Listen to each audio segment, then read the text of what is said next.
नमस्कार दोस्तों, मैं अमरनाथ कुमार। देश में क्या चल रहा है? ये इंसान है या जानवर? कैसे हो सकता है? कहते हैं कि सभ्य समाज है, इंसान धीरे धीरे ज्ञान बढ़ा, आगे बढ़ गए, सूट बूट टाई लगाने लगे और शहरों में रहने लगे। शहरों में रहते हुए तो जानवर हो गए।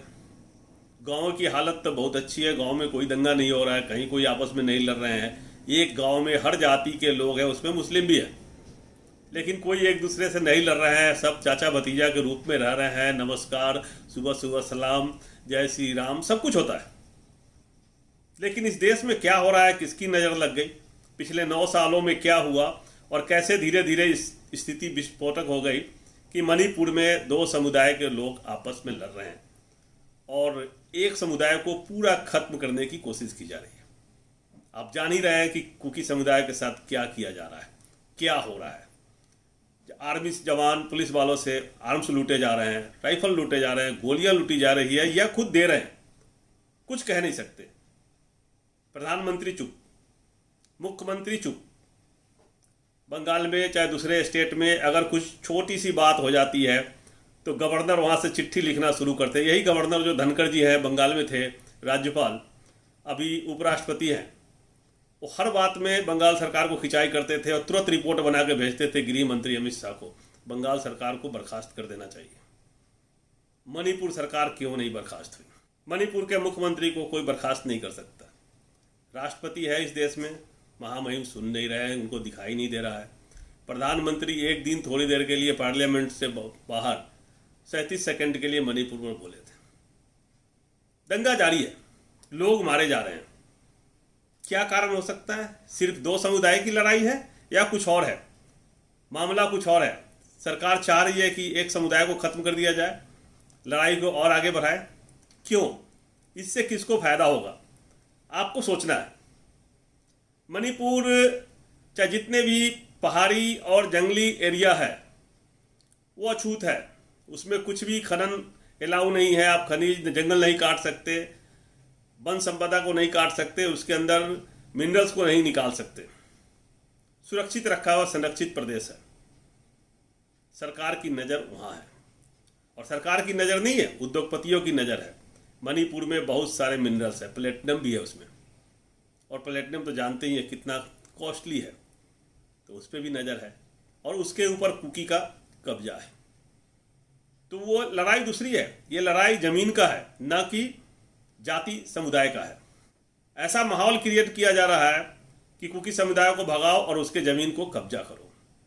तो ये लड़ाई कबीलों वाली हो गई है। ज़मीन पर कब्जा करना है, वो ज़मीन पर कब्जा करेंगे, मैती समुदाय चाहे जो भी, और बाद में वो धीरे धीरे उद्योगपतियों के हाथ में ज़मीन चला जाएगा। तो ये चल रहा है देश में। उसी तरह से नूह में क्या हुआ, हरियाणा में, गुड़गांव से सटा हुआ एरिया है। गुड़गांव में कोई भी ज़मीन नहीं खरीद सकता है, किसी भी अंधभक्त के दम नहीं है कि गुड़गांव में ज़मीन खरीद लेगा या फ्लैट खरीद लेगा। इतना कॉस्टली ज़मीन है। लेकिन गुड़गांव से आधे किलोमीटर की दूरी पर सोहना रोड, इतना बढ़िया एक्सप्रेस वे है, नूह है। अब वहाँ खाली ज़मीन पड़े हुए हैं, वहाँ मुस्लिम की आबादी है, उस ज़मीन पे कब्जा करना है।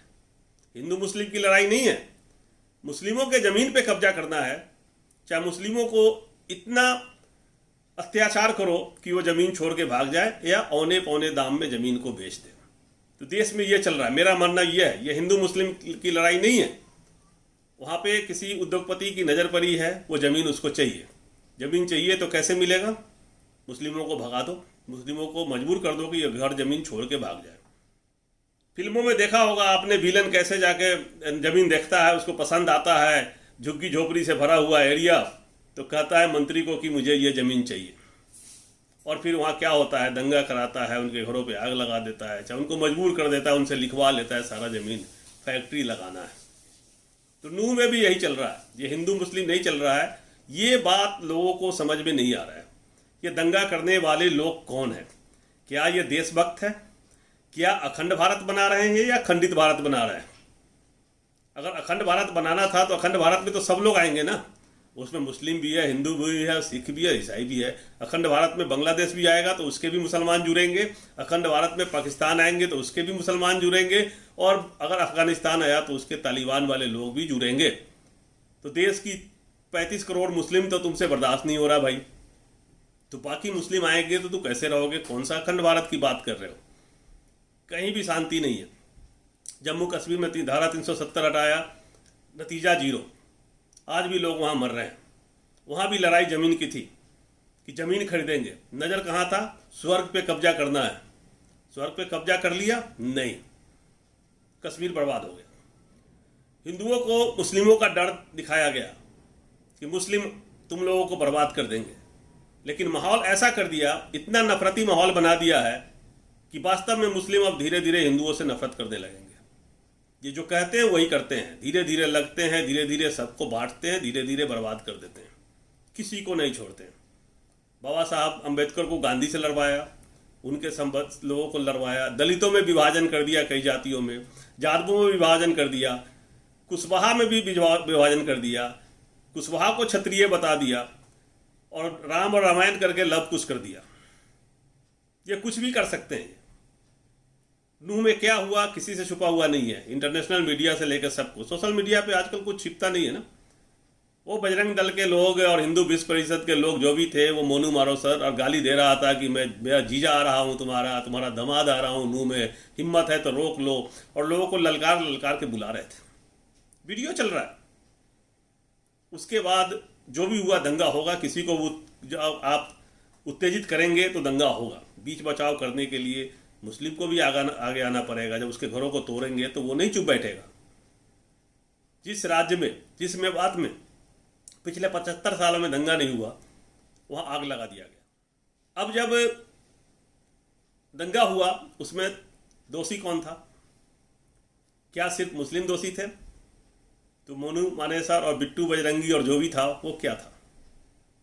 जिन्होंने दंगा भड़काने के लिए नारे लगाए थे, उनका क्या? घर टूट रहे हैं मुस्लिमों के, अवैध निर्माण था इसलिए मैं तोड़ रहा हूँ। तो क्या दंगा होने के बाद पता चला कि अवैध निर्माण था? 24 घंटे में आपको पता चल गया कि अवैध निर्माण था? बड़े बड़े होटल बने कैसे? उस समय कलेक्टर क्या सोया हुआ था? प्रशासन सोया हुआ था? ज्यादती हो रही, जबरदस्ती कि हम तोड़ देंगे, मेरा राज्य है, मैं इस देश का बाबर हूं, मैं जो चाहूं वो करूंगा। बाबर ने भी यही किया था। आप लोग कहते हो कि बाबर ने आके तोड़ फोड़ किया, बहुत अत्याचार किया, लोगों के घर मंदिर और सब कुछ तोड़े, तो तुम भी तो वही कर रहे हो। तुम बाबर से कम तो नहीं हो। सरकार तुम्हारी है और तुम अब मुस्लिमों पर अत्याचार कर रहे हो, दलितों पर अत्याचार कर रहे हो, कुकी पे अत्याचार कर रहे हो, तो किसको छोड़ रहे हो? सिखों को भी बोलते हो कि खालिस्तानी है, किसानों को बोलते हो खालिस्तानी है, या किसे छोड़ रहे हो? तो बाबर तो तुम हो। वोट मिले 37%, अत्याचार कर रहे हो बाकी 63% पे, क्योंकि वो बटे हुए हैं, वो अलग अलग जातियों में बटे हुए हैं। लेकिन अब वो एकजुट हो रहे हैं और बातों को समझ रहे हैं।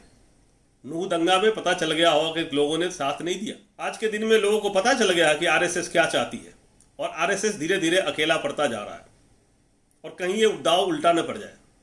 मुझे ये डर लग रहा है कि भविष्य में ये जो लुटेरे हैं, आतंकवादी, बलात्कारी, चोर, उचक्के जो भी पार्टी के साथ शामिल हो गए हैं और जो दंगा फैला रहे हैं, वो तो भाग जाएंगे विदेश, वो देश में नहीं रहेंगे, वो लूट के भाग जाएंगे। शरीफ लोग फंस जाएंगे और उनके साथ फिर अन्याय होगा। मैं बहुत पहले कहा था, जो हो रहा है देश में बहुत गलत हो रहा है। अभी भी समय है, सरकार को चाहिए कि इस पर रोक लगाए और लोगों पे अत्याचार बंद करे। मैं इससे ज़्यादा कुछ नहीं करूँगा। देश की जनता समझदार हो रही है, वो अब उलझना नहीं चाहती और हिंदू राष्ट्र के चक्कर में नहीं पड़ना चाहते और हिंदू संगठन के चक्कर में नहीं पड़ना चाहते। वो चाहते हैं विकास, उनको चाहिए रोजगार और देश में शांति, भाईचारा। और ये बात अभी के जो सत्ता में बैठे हुए राजा है उनको समझ में आना चाहिए। वीडियो शेयर करें, चैनल सब्सक्राइब करें, बेल आइकन प्रेस करके रखें, जिससे आने वाले वीडियो का अपडेट मिलता रहे। जय हिंद, जय भारत।